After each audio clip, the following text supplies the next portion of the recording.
Hello बच्चों, कैसे हो? आपका स्वागत है त्रिपाण स्टडी सेंटर में। आज जो आपके समक्ष टॉपिक प्रस्तुत हुआ है कई मानने में काफ़ी महत्वपूर्ण है हर एक एग्जाम व्यू से। ठीक है, इसमें हम हर एक बात पे विस्तार पर चर्चा करेंगे और वो सारे जो है पहलू पर विचार करेंगे जो अब तक अछूता था। तो चलिए देखते हैं हमारा आज टॉपिक क्या है।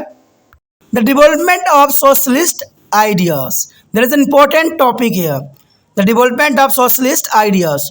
A significant feature of the 12th century was the development of socialist idea in a Congress and outside it.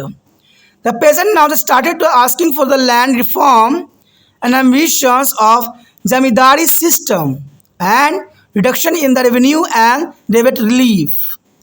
The All India Trade Union Congress, which was founded in 1920, and the work to the improvement in there is a worker as a working and living condition. There is a most important time 1920 is here. It's mobilized that is a worker to be cases of complete independent with a help to the movement of the board based. Some prominent socialist and the communist leader where is the M.N. Roy and S.A. Ganges and Ambani's is a Mukherjee and the Nalin Gupta and Muzaffar Ahmad and Shaukat Usmani and Ghulam Hussain and the Singh rebels Chetayar and G.S. Adhikari and the P.C. Joshi. There is a most important name here, the prominent socialist and communist leader here. They outlined their course of the revolution through the transformation of individual strike into a general political strike. The development of spontaneous peasant movement and nationwide movement for their complete independence as well as the spirit of revolutionaries is propaganda amongst the police and their army. The struggle against the imperialism was the rallying slogan.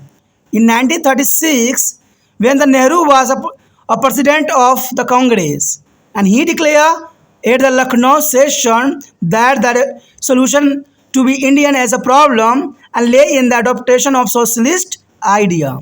Nehru was deeply influenced by the Karl Marx. Nehru was influenced by the Karl Marx. Karl Marx is the writer for sociology. Even Subhash Chandra Bose was influenced by the socialist ideas. Because of difference with the Gandhi, and Bose resigned from the Congress and formed his own forward bloc. That is important here.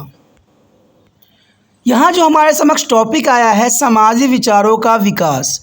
कहते हैं उस समय सामाजिक विचारों का काफ़ी विकास हुआ, क्योंकि ये समय काल ऐसी थी जब तक सामाजिक विचारों का विकास न होता तो शायद भारत आज़ाद भी न होता।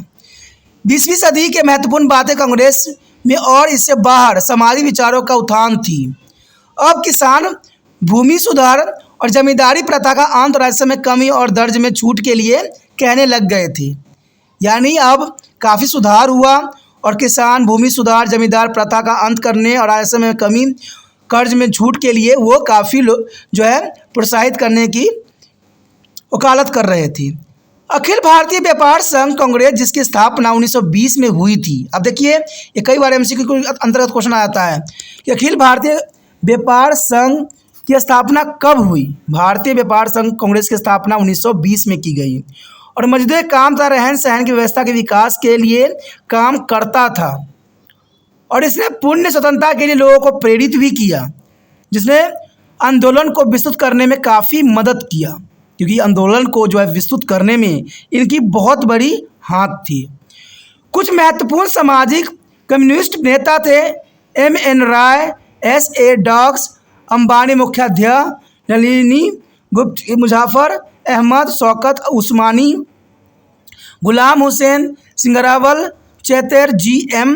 अधिकारी और P.C. जोशी। ये काफ़ी महत्वपूर्ण थे और उन लोगों के क्रांति की राह तय की।